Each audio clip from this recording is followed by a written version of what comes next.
오늘은 미국의 해상 군함, 잠수함 군함 살보호에 대해서 알아보도록 하겠습니다.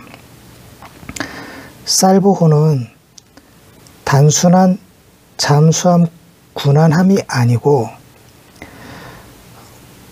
미스테리한 부분이 있기 때문에 그 부분을 천안함 분석을 하기 전에 꼭 알아두고 그 다음으로 넘어가야 연결고리가 중요한 연결고리 하나가 연결이 되기 때문입니다.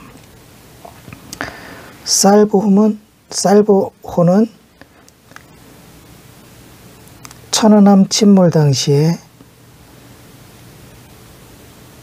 천안함 근처에서 함수와 함미의 인양과 구조에 도움을 준 것으로 알려져 있습니다. 그러나 단순히 그것만을 하기 위해서 이 살보호가 천안함 근처에 있었다고 보여지지 않습니다.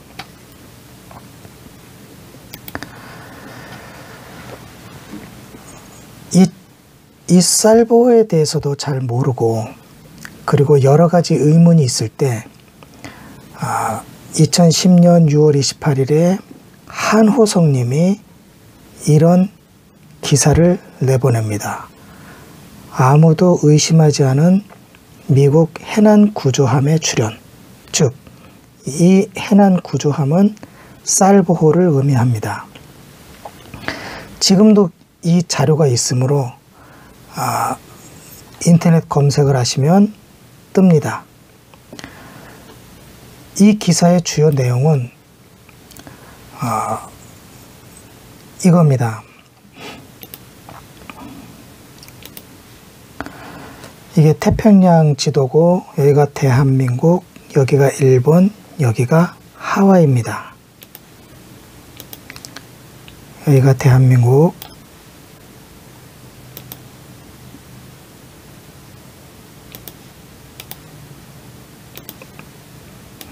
일본,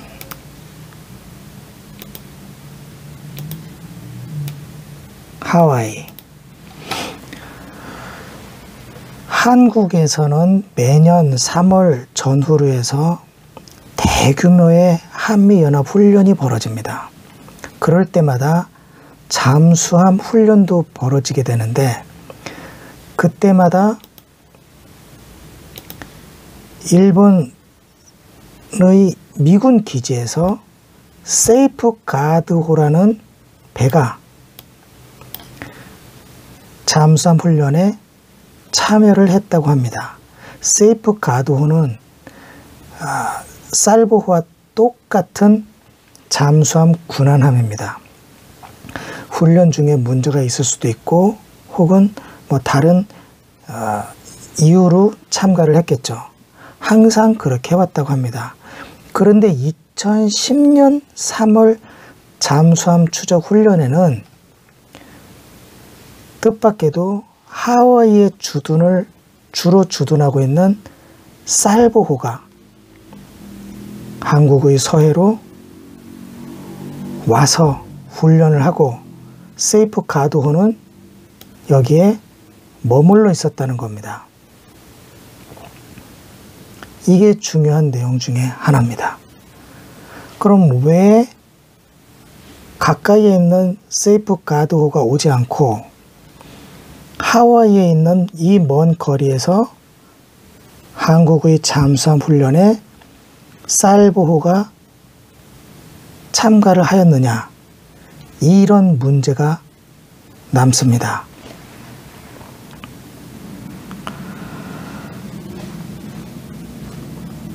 한호성님이 밝힌 내용 중에는 국방부가 그리고 한국의 주요 언론들이 밝히지 않은 내용들이 있습니다.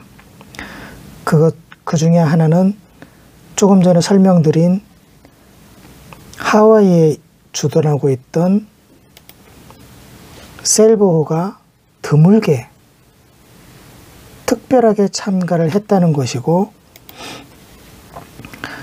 그 다음은 쌀보호가 가지고 있는 주 특징이 바로 무인 잠수정을 개발하는데 모함, 엄마배로 쓰였다는 겁니다. 이런 내용은 국방부에서 이 보도가 나왔을 때 전혀 대응을 하지 않은 보도입니다. 부정도 하지 않고 대응도 하지 않았던 것으로 압니다. 그리고 저도 그런 내용을 찾아보지를 못했습니다. 국방부의 그 주요 대응 방법 중에 하나가 진실이, 천안함 사고에 대해서 천안함을 부정하는 어떤 진실이거나 사실적인 내용에 대해서는 대응을 일절하지 않고 무시하거나 혹은 압력을 가해서 사라지게 만드는 전략을 썼습니다. 그런 전략 중에 하나라고 저는 봅니다.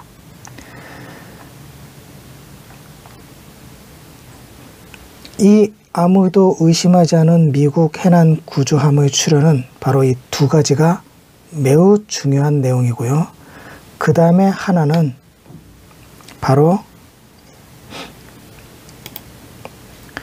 토마스 에클스 미 조사단장입니다. 앞서 그 기사에도 나와 있지만 지금 이 기사는 조선일보의 기사입니다.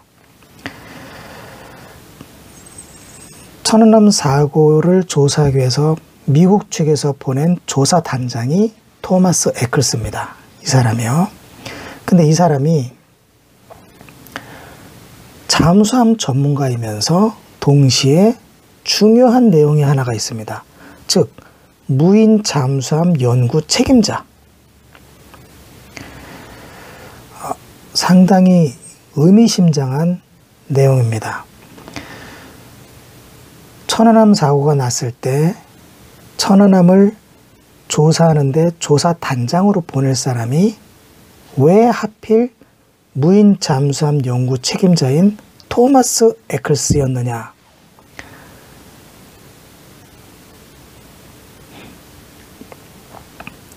이것은 우연의 일치라고 보지 않습니다.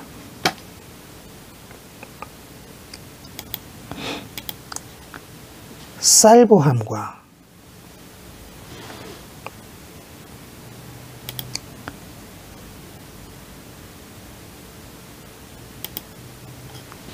무인 잠수정과 토마스 에클스, 각각 다른 이 세 가지의 내용이 한국의 백령도 그리고 천안함 침몰 사건에 왜 관여를 하게 되는가? 우리는 이 부분에 대해서 사실은 집중적으로 알아볼 필요가 있습니다.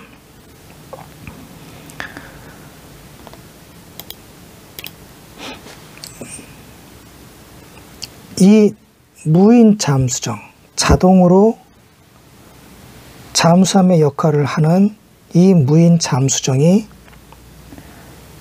정말 한국에 왔는가? 안 왔다면